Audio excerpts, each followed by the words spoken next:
Good afternoon, everybody, and welcome back. We will start this afternoon meeting of our fifth Laudato Si Reflection Day. I welcome you all those who have been with us this morning and those who join us now this afternoon. Myself, I am Michael Kuhn. I am working for COMECE. I am senior advisor at COMECE. And since 2015, when Pope Francis published his Encyclical Laudato Si, and when in Paris took place the COP21, since that time I keep myself busy, especially with topics on climate change and sustainability, and everything that is connected to it in the context of Laudato Si. Welcome also to our three eminent speakers we will have in this session of the coming hour. And the topic we will talk after we have had a very interesting discussion this morning on textile, one of the three main polluters in the context of their production. We're speaking about another topic that is also one of the three main polluters, namely agriculture, which unfortunately also contributes in a high amount to pollution and to climate change. But on the other hand, we have to clothe ourselves. This is the reason why we still produce textiles, and we have to feed ourselves. So this is the reason why we still need agriculture, and this in a huge extent. Agriculture and agricultural policy was the first policy area of the European integration project, then the European economic communities. That was a common policy from 1961 onwards. And this was necessary because after the Second World War, there was hunger in Europe and there was not enough food. And one of the main aims was to produce enough food for everybody so that finally we could overcome hunger. But this common agricultural policy from the 60s to guarantee some kind of food security in Europe was a huge success. So we did not only produce sufficient food, but from a certain moment onwards, we produced too much food. So everybody might remember that we had seas of wine and we had seas of milk and we had mountains of butter and of meat and so onwards. So we tried to export this to other parts of the world, partly also disrupting the markets there, especially in Africa. So from a certain moment on again, we had to rethink our agricultural policy. And so we had one reform after the other reform. We had the McSherry reform, we had the reform of Franz Fischler and so on. And finally, when it became obvious to what extent agriculture also contributes to climate change, it became obvious that we not only can talk about agricultural policy, but perhaps that we have to look at the whole chain. And this is the reason why the European Commission 3 years ago in 2019 issued a project in the context of the European Green Deal, a policy that includes agricultural policy also in the way how we feed ourselves, the so-called farm to fork policy that takes up the whole chain, which is on the one hand, the whole question of producing the food, the farmers, but also the food that is produced in the food industry that makes use of the products of the farmers, that is distributed, and that finally is consumed by the consumers. When we talk about food in the context of the European Union, then very often still we put attention to the farmers and what do we have to do that they change the way how they produce food. Today, we will shift a little bit our attention and we will look closer to the consumers. What are we eating? How are we feeding ourselves? How are we preparing the food we have? And finally, what do we do with the leftovers? Are we throwing this away or even throwing things away before we cook the food, because we know that 1/3 of the things that are produced are thrown away, be it in the process of production, during the distribution, or especially being at homes when we buy things, but finally do not make food out of it, but just throw it away because it has been rotten before we were able to consume it. So these are topics we would like to discuss, and I'm very happy that we have, as I already said, three eminent speakers who will deal with different elements of this question. And I very warmly welcome, first of all, one of the two Martas, if I may say so, because we have with us today Mrs. Marta Antonelli, and she is head of research at the Barilla Foundation. So very warm welcome. I don't want to make a very long introduction. I would like at the beginning of your presentation that you shortly present yourself. Secondly, we have Marta Messe, who is the director of the European Office of Slow Food. So the way how we prepare food, a different way of preparing food. And thirdly, we have with us Paschalis Lukaides, who is a chef himself, but now he is managing director UK of and the director of operations of Too Good To Go in the United Kingdom, but also in other countries, as far as I understood, in Belgium, in Austria, and in Switzerland. So this is, let's say, the third part of the chain. What do we do? What is left? What we do not really consume, but what is still good enough to be consumed, but then by somebody else.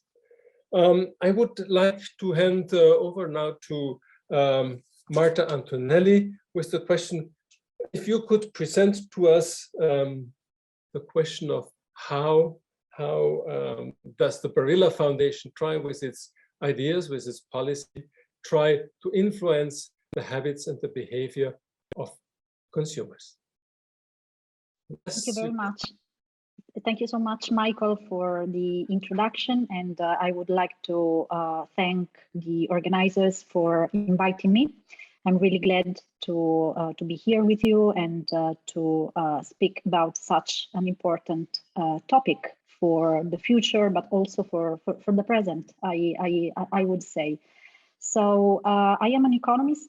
I have a PhD in human geography, and I have been working across social and environmental science over the past 14 years to advance sustainable food systems. This is what I've tried to do.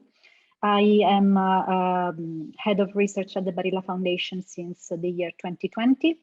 And today I will tell you a little bit more about our engagement and also our international collaboration within the framework of two LIFE programs, of two projects funded by the European LIFE program that are aimed at promoting a more sustainable diet. So I'm very glad to do that. Let me say first that I think that we live in a world where food systems are at crossroads, meaning that they are faced with the enormous challenge of nourishing an increasingly growing and urbanized population who is experiencing a nutrition transition, meaning that we are shifting away from traditional diets, such as the Mediterranean diets, for instance, to a westernized diet that is also driving rising levels of overweight, obesity, which are risk factors in turn for non-communicable diseases, the first cause of disability and death in Europe and also the global level. And so on the one hand, if food systems are failing in their nutritional outcomes, also because of the huge number of people that suffer from hunger, and even more is expected due to COVID-19 and the current geopolitical crisis and war, well, the food system is also required to reduce its pressure on natural resources, being water or land, and critically to mitigate, to reduce greenhouse gas emissions. There are a number of studies that account for this greenhouse gas emissions. They pretty much agree that it's over 1/3. And critically, if we want to maintain the increase of the global temperature to 2 Celsius degrees by 2030, this is what the IPCC in its 6th assessment report tells us, we will need to reduce greenhouse gas emissions by at least 1/4 in a few years by 2030. So we really need to hurry. There is no time for hesitating, and the food system needs to do its part. So in Europe, this is acknowledged, as you said, by the Farm to Fork strategy.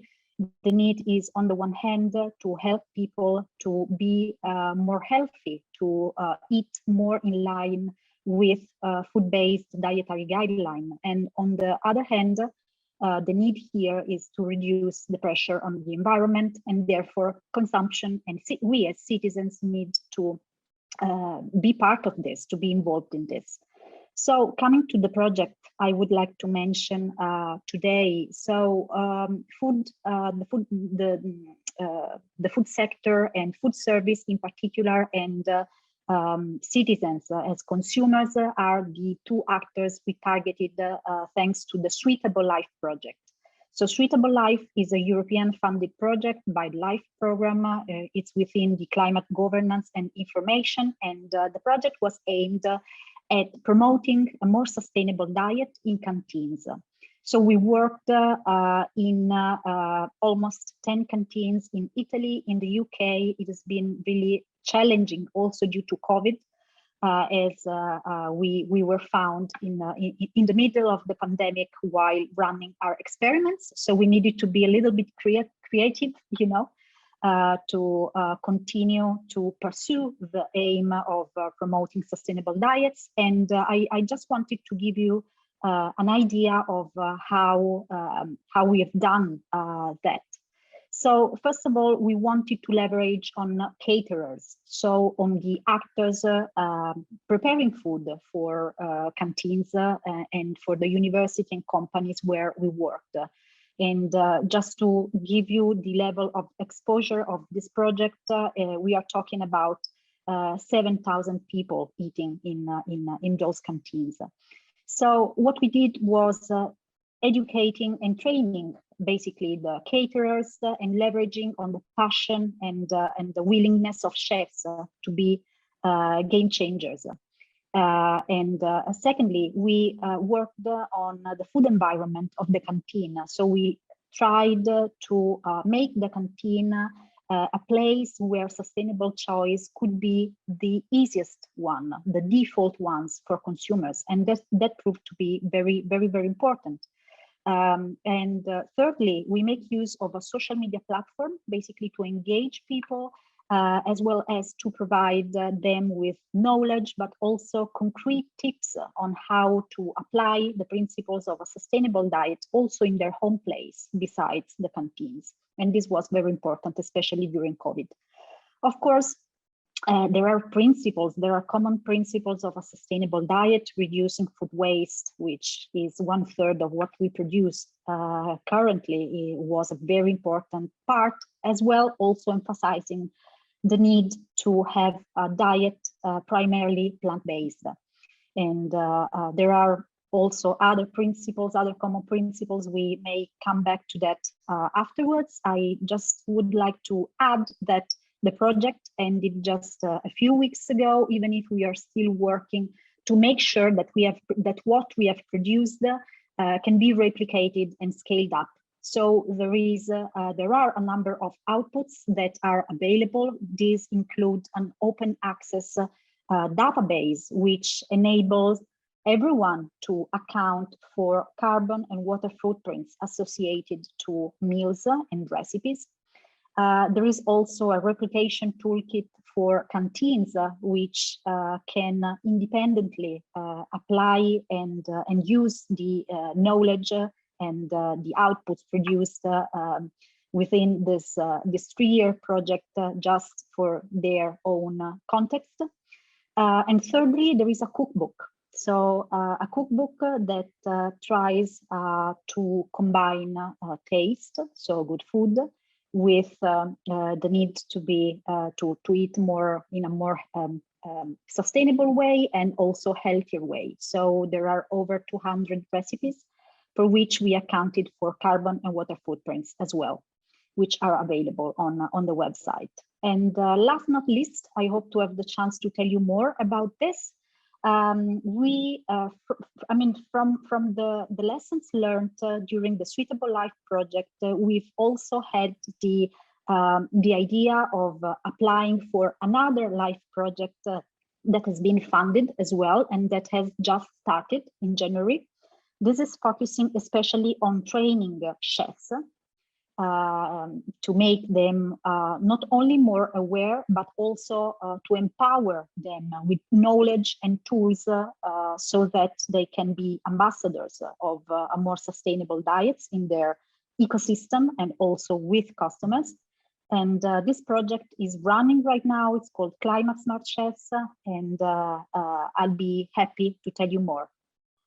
Many questions afterwards. Myself, one of the elements I will come back later to is the whole question of the canteens, because in the Netherlands there's a huge discussion if it wouldn't be worse to have more canteens for the people in the quarters where people live, because they have no time to cook anymore. And if you want to have them sustainable produced food and healthy food, then you should offer them some kind of canteen where they can have this nice and healthy food without having to cook it themselves. But I will come back to this later. But speaking about cooking, myself, I think this is quite some years ago, I bought a cooking book from an association called Slow Food. And since I'm very much interested in preparing my own meals, I thought this might be interesting to see how you prepare in a different way. So I'm very happy that Marta Messer, you are with us as the director of Slow Food Europe, because the question is, we have the idea with all the commodity food we can get. And if you look into the supermarkets, all the prepared food people can buy and just simply put into the oven just to warm it up again and then have the food. How can we convince people and also perhaps persuade people to cook their own food, and especially cook their own food in a different way, and how perhaps they can follow the philosophy, because this goes beyond only cooking, how they can perhaps follow the philosophy of slow food. And just to mention, interestingly enough, the founder of Slow Food, Carlo Petrini, together with Pope Francis, issued a book called Terra Futura, where they also speak about food and cooking and eating. Marta, looking forward to your presentation.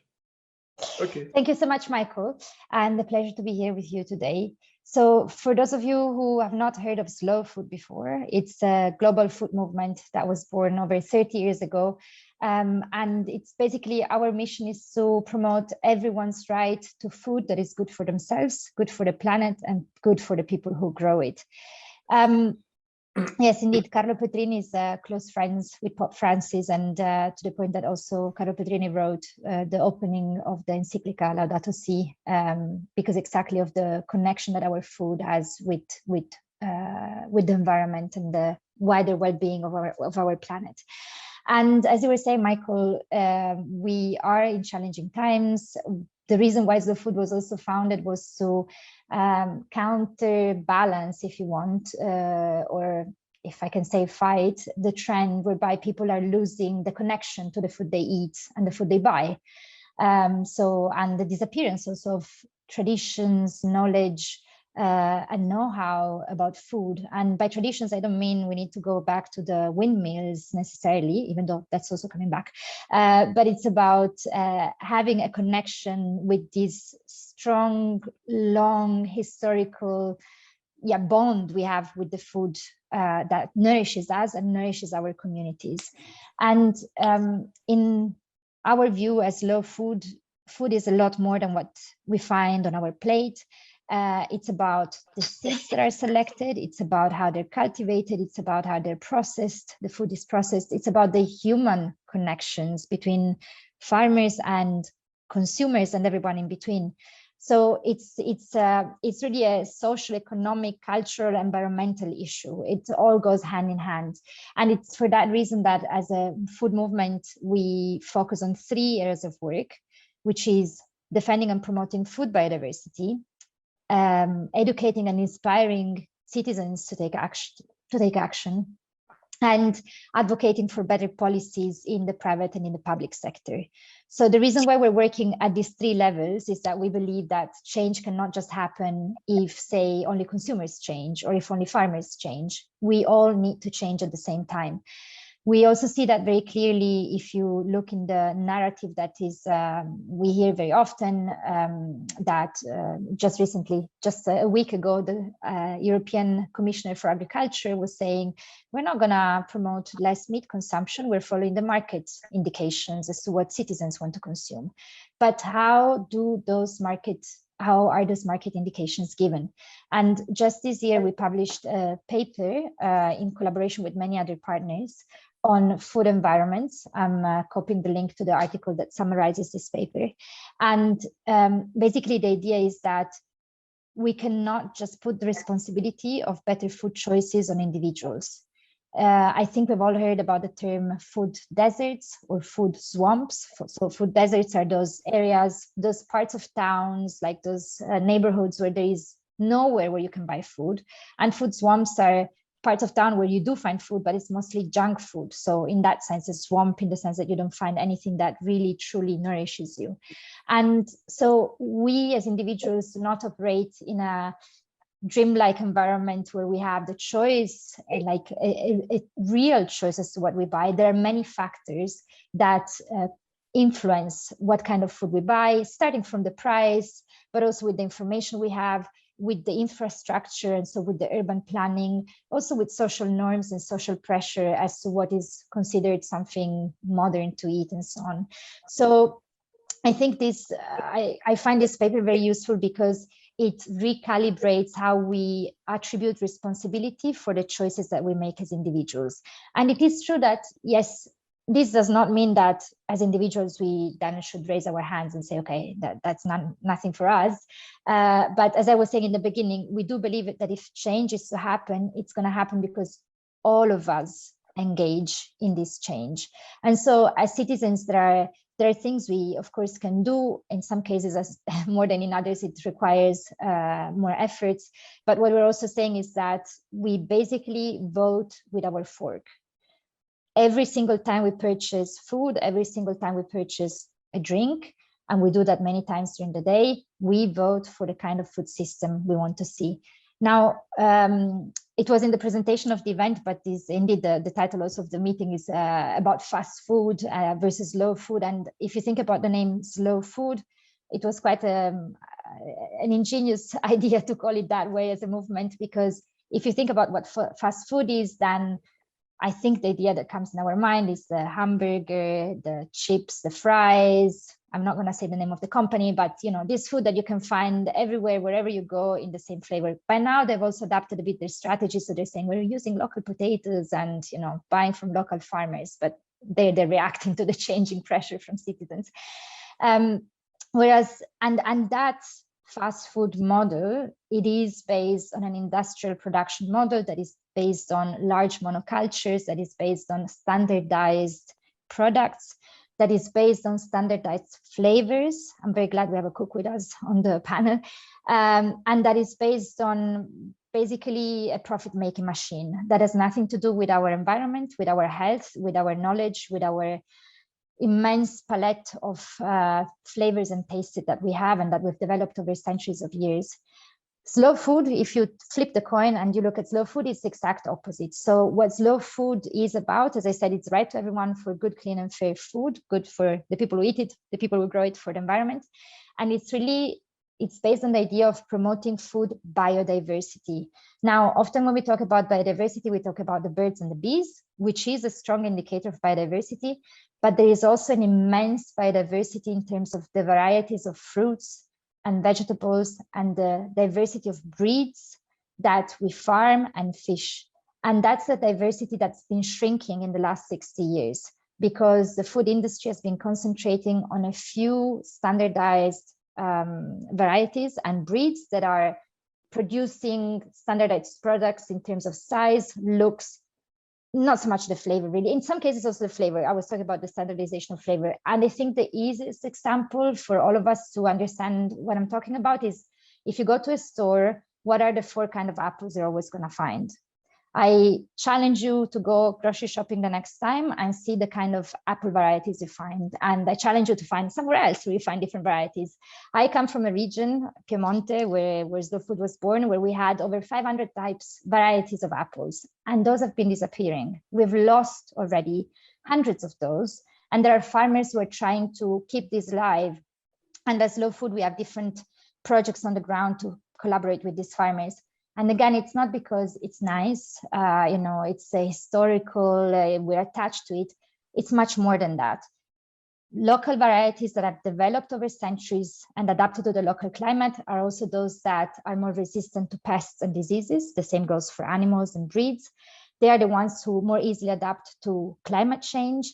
They are the ones who nutritionally have a much higher content in terms of nutritious elements. So they're not just providing us with sugar and salts and fats, but they're really providing very important micronutrients for us.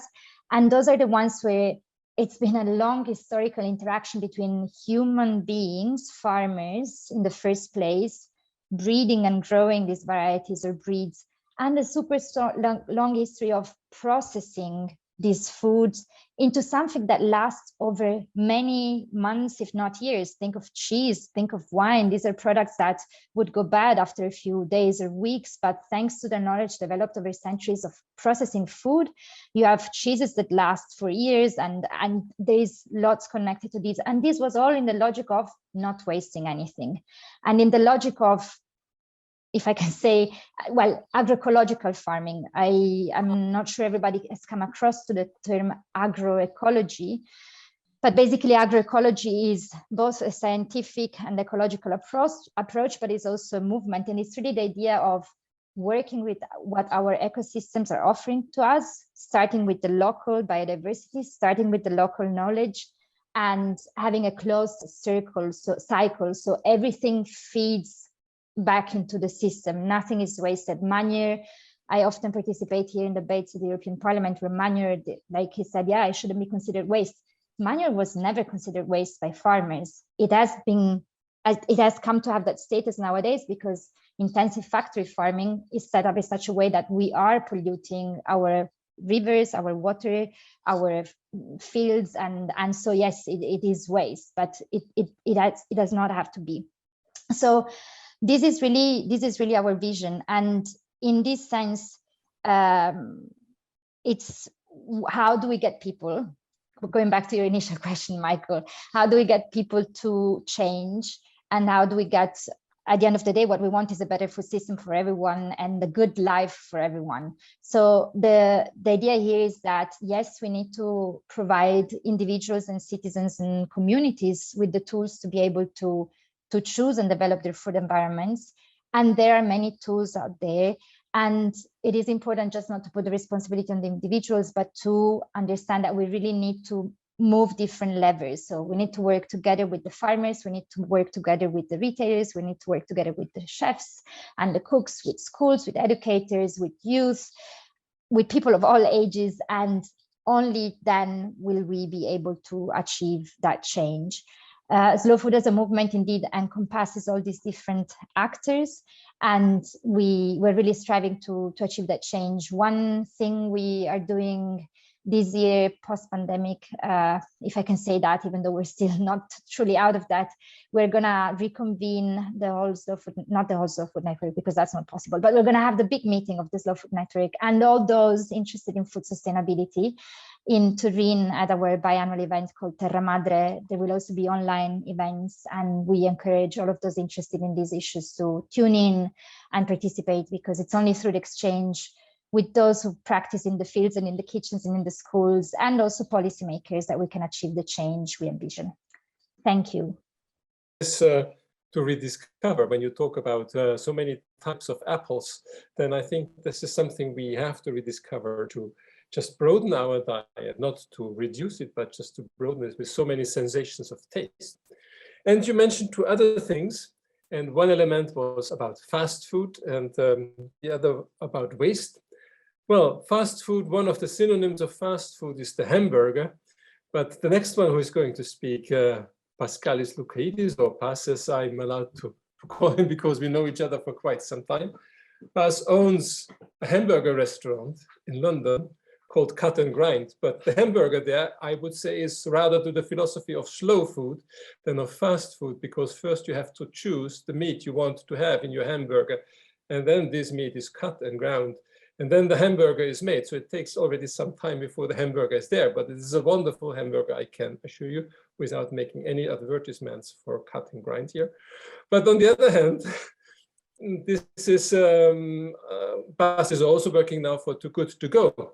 So Pas, I would like to invite you with your presentation just to draw on your experience as a chef and an owner of a restaurant, but on the other hand, just to explain to us, what are you doing as an operational director of Too Good to Go.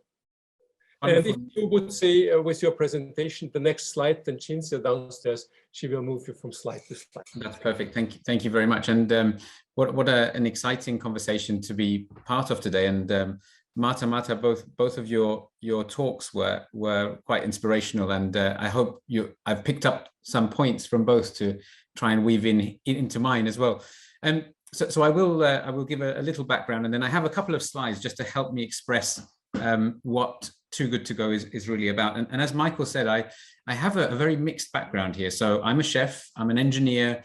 I have been lucky enough to work for very big global organizations and also very small, where I set up my own restaurant, which was based around this challenge of, can we demystify the hamburger? This evil thing which exists, can we make it more slow food? Can we make it more true? Can I have met the cows before they come into the shop and become hamburgers? And we can. So there's certain things that I've worked on in my career which have led me to what I'm currently doing at Too Good to Go. And I'm going to focus on something very specific, where it's one small thing we can do to try and reduce the impact of food waste. I can share my slide deck if it's easier for you. Maybe that's going to be easiest. Let me do that. It will only take me 1 second. So we talked on the macro scale, the big challenges, and what Too Good to Go is doing, and what I wanted to share with you is just a starter of small actions we can take to hopefully reduce food waste. And food waste is a big issue. I'm sure you're aware of this, but I will reiterate it. Food waste is an environmental, social, and economic challenge. It's significant.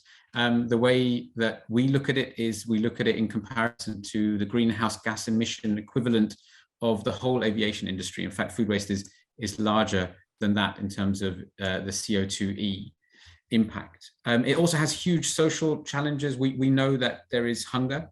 We know that it's something which we need to redress, and for our social systems to work, we really need to think of. And food waste is a significant contributor, or could be a significant solution. And there are, of course, economic impacts of food that could otherwise be eaten, going into landfill, being used in incineration, going to low-grade use of energy.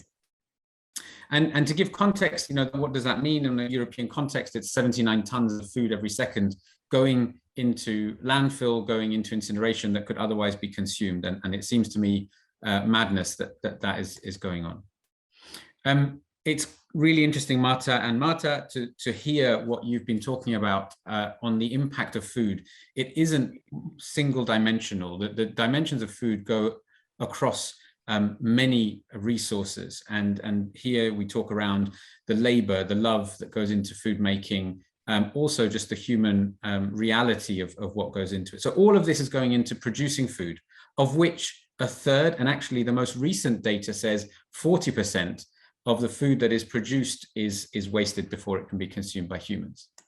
A small part of that is what Too Good to Go does, and we'll talk about that in a moment. But I did want to reflect, and I'll share the link here to Project Drawdown. So Project Drawdown, collection of global climate scientists came together in 2020 and tried to create simple actions. And this is part of what Too Good to Go is, a simple action that can make a change towards keeping the climate under control. And food waste was deemed as the #1 thing that everyday people can do, is reduce the food we waste, and we can have a significant impact on the climate change agenda. So now I just want to share with you a little bit of how Too Good to Go works, and in essence, our small part that we can play in reducing how much food is thrown in the bin. It's a very simple solution. When you if you have a chance, please have a look. It's an interesting solution that was founded in 2016 and is now present in 17 countries around the world, and is growing in impact and how much food is being saved. And the core essence of Too Good to Go is what we call a magic bag. And Marta, you talked about diversity in food, and also for us here, what we are trying to do in our magic bag, and our magic bag is full of products that you don't know as a consumer what will be there. It's waste. It's products that your local bakery, coffee shop, or retailer would otherwise throw away at the end of the day for legislative reasons, They're still safe to eat. They're still good. And they would be thrown away. So in that bag is a diverse mix of products. You don't know what they are. And what this does as a consumer who goes and buys this bag at a discounted rate, it gives you the chance to learn how to work with products that you might not have expected. And so it's actually creating this sense of magic. That's why we call them a magic bag. It's creating this sense of diversity, which means that people are understanding that food that others would deem necessary to go in the bin actually is an opportunity for rescuing it. And that's why we talk about magic bags being rescued. And we try to create a sense of urgency around that. In very simple terms, we are a technology that helps people save food waste. So on your iPhone, if that's what you've got, or on your smartphone, you can download the app. The app allows you to see where there are meals, magic bags to be saved. And you can reserve that, and then you can go and pick it up from the store. Not only do you get your magic bag, you have a nice interaction with the store. And I can tell you that all of our research shows that the team that work in the bakeries, the cafes, the restaurants, they are so proud to be part of this. They do not like throwing away food. I've yet to meet anyone in one of these operations that says, oh, I don't like using Too Good To Go. They love it because they love the concept of food going to people and not into bins. So in essence, that's really what Too Good To Go is about. I always include a slide here because I want to create a visual expectation of what's in a magic bag. This is beautiful produce. This is food that is perfect in every sense. It's perfect because it's going to those who desire it. It's perfect because it has a reduced cost to the people who want it, and it's perfect because it's enjoyable and it's something that you can create sort of beautiful eating moments and social moments out of. So that's what Too Good To Go does. I didn't want to go into kind of too much of the numbers and the details, but what I certainly would like to share is the essence of the work we're doing is putting a simple solution to a big problem, but making it accessible and making it easy for normal consumers to access food that would otherwise be wasted. And we've created a marketplace. And I think this is also where we are not afraid to say that we are using the concept of being a good business, a business that can make profit, that is in commerce, but trying to also act on what is a big challenge, which is the amount of food that we waste for no good reason on a daily basis. So that was a little introduction. Thank you. And obviously we can move to questions. It's not only, let's say, some kind of charity where you avoid throwing away food, but where you really can have an enterprise where you can also make profit. And I think this is also an important element. So that people say, well, it's not only to feed the poor as it has been in the past, what you can't use, but that you really can have an enterprise that is making use of this kind of food. Marta and Marta, I would like to invite you, because after your presentations, just if you have questions to each other, so that you have the possibility, perhaps first of all, to discuss amongst yourself for a couple of minutes before questions come in from the participants in this meeting. Thank you very much, Michael. I actually have something for Marta. And I first would like to say, Marta and Pascalis, that I really enjoyed your presentation, both of them. So glad to be on this panel, really. So Marta, my question for you is this. So what I think we are all referring to, and you especially mentioned, I mean, different elements that make me think that what we need here is a cultural shift somehow. So we need as actors working on this type of change to promote some kind of change of shift in the approach to food, in the culture of food. And I would like to ask you, how far are we from this? I mean, to what extent this cultural shift is already there? What is your perspective on this? How big is the work we have ahead? Marta, that's a super good question. And I exchange first also the thanks for your presentation. That of Pascal is very interesting. So I think we're always facing a tension in our societies. If you think about the whole trend and also the market figures in the increase in the consumption of organic food that has been growing exponentially, at least in Europe, over the last few years. Likewise, there is a trend whereby there is an ever greater interest in vegetarian, vegan food. At the same time, you still have, though the tension I was talking about, fast food is still going strong. They are starting to react to some of this social pressure.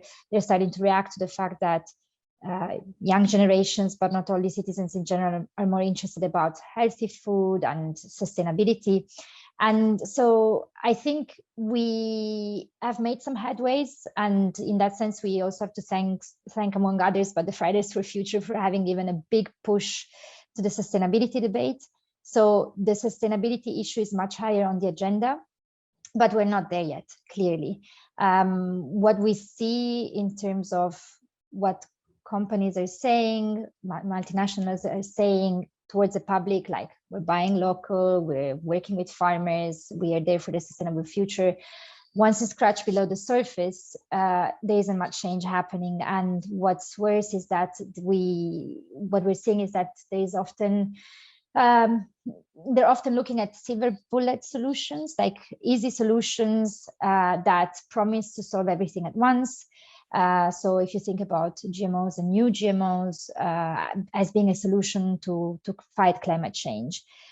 For us, that is not a solution, because again, it's not just about finding the product or the seed that solves one of the problems. It's about the social, environmental, cultural, economic sustainability. So long story short, we made some headway. There's still a very long way to go. Thank you, Marta. To whom of you may I pass the word, or Marta yourself? Yeah, maybe a question to Pascal is about from the perspective of the cooks, but if I can twist the question of Marta and like your perception of what is happening in the world of restaurants and cooks in terms of the sensitivity like to the issue of sustainability from your perspective. Yeah, thank you for the question. And yeah, I can give a really maybe a broad view here, which is I've seen some of the extreme cases and where chefs have created businesses based purely on an intent to cook glorious food with a sustainability mindset. And I think whenever you see that, it's really eye-opening. It's the moment of inspiration for many others. So what I'm seeing is a few leaders in the market really taking it to the extreme, which is very powerful, because it means that then the mainstream can follow. And so my opinion is it's exceedingly difficult at the moment to make a successful restaurant, because we have some significant challenges around food cost. We still, as consumers, haven't recognized that we probably have to, in the current marketplace, pay more for the few times that we do eat out if we want to eat really well-sourced, sustainable food. And that's something that I think we all need to work on. But I'm seeing this trend. I think you're right to challenge on how multinationals and bigger groups are potentially only starting at the surface and not really going deep. I think the intent is that some of those companies will do better, and those where they can influence multiple chefs are where I think the big difference can come. So perfect. I have to keep it. Okay, perfect. So certainly my view is that I'm speaking to chefs on a weekly basis who are taking it seriously. One of my big challenges to them is to use, of course, I look at the waste side rather than the input side, but I challenge them to use clear bins so that they can see what's going out the door, and they are receptive. So it's a good indicator for me on how that's working. I would have a question to all three of you before I go to two questions that are already coming in now from the audience or from the participants. But if I look into, let's say, today's restaurant world, and also if I look into the efforts you make, then I see also certain tension, because very often it is said, well, young people, this is fast food. And on the other hand, if you ask people to say, no, young people, this is vegan food, and they are, extremists in one way or the other. how to deal with these difficulties. You just addressed the past that it is difficult also to open up a restaurant. How do we deal with this variety we have nowadays? Because people ask, well, what do we have to do? Can we stick with a traditional diet? Do we have all become vegans? Or do we have to only a main vegetarian diet? You, Marta, said, well, we have to look into a more plant-based diet, and we will have developments where we restitute meat by, for instance, plant products that are in one way or the other similar to meat products. What do we really have to do to face those challenges, and what kind of means we really should use, and what should we advise people when they come and ask, well, what kind of diet should I follow? Not to get obese on the one hand, but also to have some tasteful food on the other hand. Yeah, if I may, I will try to have a go on this very fascinating but also difficult question. So I don't think there is only one version of a sustainable diets, but there are many, many versions of sustainable diets that we can that we have to find, we have to rediscover also in some cases from traditional diets, and that have common principles. So I mentioned the Mediterranean diet because it's the context where I have grown up as Italian. It's also it has been recognized by FAO as an example of a sustainable and also healthy diet, but there are many indeed. I think we should stick or identify, especially the scientific community, the principles, the common principles that then can be translated into what is culturally appropriate to different countries, different regions, different people. So this is something that, for example, we have tried to do when developing the double pyramids. So basically what we did with the University of Naples, Federico II, was to study the relationship of cardiovascular diseases and risk of disability and premature death from this kind of diseases with the type of intake of 18 food groups, 18 of the common food groups that you have in a diet, with the relationship with what is the carbon footprint of these different food groups. So what we managed to produce is a food pyramid and an upside down climate pyramid that show basically that the types of food that you should consume more frequently to be more healthy. So for example, fruit and vegetables, we know we should eat between 400 and 500 grams of those fruit and vegetables per day. And in Europe, it's not the case, really. And we know also that the animal-based products, especially processed meat or meat from ruminants, needs to be reduced. So maybe less, but and better would be something that might be taken into account when Pascalis says maybe we should pay a little bit more for the few times we eat out. It's something that I think needs some reflection. So again, I don't think there is only one answer. There are many variations of what a sustainable diet is. We know we have common principles, and we should work on them. And I think this is also what the scientific community, after the launch of the report, ELSiA Commission report a few years ago, is what is striving to do right now, to translate principles into practice in different cultural contexts. Mm-hmm. Thank you. If I may come back now to the audience, it's interesting that there's a couple of questions to Marta Messer. Marta, about slow food. One is, and I think they come back again, do you think that one day the whole world population could be fed with slow food? And I think behind this idea with locally grown food. What would be your opinion on that? Yes, and you're right. Thank you for the question, Juan Ronco. Apologies, I didn't respond it in a straightforward way in the chat. But yes, and in fact, we do believe it's the only way. The reason why I was saying that slow food is about food sovereignty and local production with food that is grown first and foremost for humans and not animals, exactly the opposite of what I was saying, for individuals and not for a faraway industry, for a factory industry, for animals. That's the main thing. And in that sense, it is the way to ensure everybody has access to food. What we're seeing nowadays in terms of hunger, so people not having access to food, is indeed an issue of access. We have sufficient food for everyone. If we're seeing hunger nowadays, it's not because there is no possibility of growing food, it's because there is an unfair distribution of land, seeds, access to water, and access to food. So we truly believe that it is the way to, it is the only way to feed everyone. And what is our time horizon? The sooner the better. We're of course dealing with many different tensions and challenges, but it's a movement. It's something that takes everyone's involvement. It's not something that we're gonna able to do on our own, and that is why we're working with many partners organizations. I don't know, Michael, if I should also answer the other question about the tension between, yes, and thank you, Leah, I think, for the question on the tension between nature, organizations, and agriculture. That is true. Slow food brings together farmers and environmentalists and everybody else. We do witness, especially in Brussels, very often that there is a split between environmentalist organizations and farmer organizations.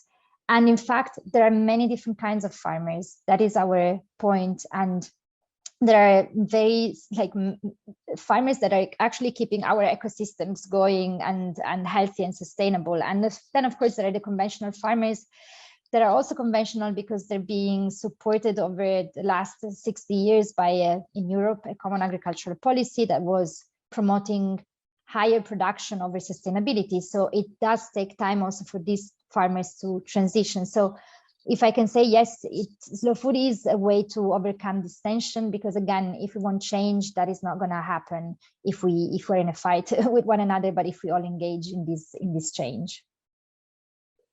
Yeah, I have one last question, because I see that we only have a couple of minutes to go. I have one question. I already saw past that you were answering a question from one panelist. What is your vision, how to respond to and help in regard to the approaching 100 million famine worldwide as a result of February 2022, the invasion of Russia to the Ukraine? Questions, do you have any opinion? Because you see also on the European Union's level, you have a debate where you say, well, perhaps we have to suspend a little bit the farm to fork policy and to produce more in a, let's say, more traditional way of farming, so that we are able to feed those people who are now infected in one way or the other by the reduction of the export of grain, for instance, from Ukraine. What is your opinion on that? Who wants to take? Yeah, Marta? I'll jump in. First off, I'm just going to share this report that was recently published, not by us, but by a partner organization, the International Panel of Experts on the Sustainability of Food Systems. And they're basically analyzing the many factors that have contributed to the failure, to this global food price crisis. And our view is that this is not a crisis in terms in Europe, it's a price crisis. In certain countries, especially in Africa and some countries that were relying on imports from Europe, it is very seriously a food crisis, and it's really threatening people with famine. But the underlying problem is that our food system has a web of dependencies that make us vulnerable to these crises. So whether it's the pandemic, whether it's climate change, whether now it's a war, if there is a crisis, it's not because there's a war all of a sudden, but it's because we've been heavily relying on certain kinds of imports, including imports of pesticides and chemicals coming from Russia and Ukraine to be used in our fields to produce feed for our animals. So again, going towards contributing to factory farming. So there is a bigger underlying issue of the unsustainability of the food system. And this was in a way one of the last drops to make it tumble on its knees. It's not sustainable. We already said it. The pandemic had shown the vulnerability of the food systems. And that is why, again, we need much stronger, much more rooted food systems that serve first and foremost their local communities and people. Thank you, Marta, for this. If I may come to all three of you, we were talking about, of course, food in the food chain and also addressing the consumers. Marta Antonelli, you talked about that you issued a cooking book where you try also to help people to perhaps get an interest again in cooking themselves and cooking in a very sustainable way, if I understand well. If you would have the possibility for a core message of 3 sentences to the consumers of food, what would be the core message you would convey to people talking about if you have to change your habits, you should do this or you should do that? And I would like to start with Paz and then go to Marta Messa and then finally to you, Marta Antonelli, in the reverse follow. Wonderful. So my core message is really clear, and it's coming in 2 parts. The first part is educate. And for me, the education is around us as individuals, young people, old people, it doesn't matter an age, is educate ourselves how to work with food and how to create something beautiful from it. And the second part of the message is that no food is really waste food if we are managing our systems well. So learn how to use what you have in front of you and make something wonderful from it so that we can all move on in that direction. Thank you. I'll use a quote of Carlo Petrini that I find always functions. He's often been saying that a gastronomist who's not an environmentalist is stupid, and an environmentalist who's not a gastronomist is sad. And we cannot achieve the revolution if we're sad. We need to have a joyful revolution, because if you go around with a sad face, you're not going to convince anyone to achieve change. So be joyful, have biodiverse diets, and get out there and get to know better your food systems and push your policymakers for better food environments. Thank you. Marta. Yeah. Yes, and on these final comments, I just want to add, don't be afraid. There is no things that should overwhelm us. We can all be part of change as eaters and as voters, not only of the future food system, but of the future more in general. And food is a big part of that. Marta, thank you. Thank you to all 3 of you. I think it was very interesting. It was really stimulating that we have to do to handle with food, that we have to deal with food, but we have to deal with food in a very different way. And it is possible. And if I understand you right, Marta Messa, it can also be joyful. No, it needs to be joyful. So I think we should take this message from this panel, that it is possible to handle food differently. It is possible not to spoil food, and it is possible to enjoy food. Thank you very much for your contribution. And I hope we can continue this in one form or the other.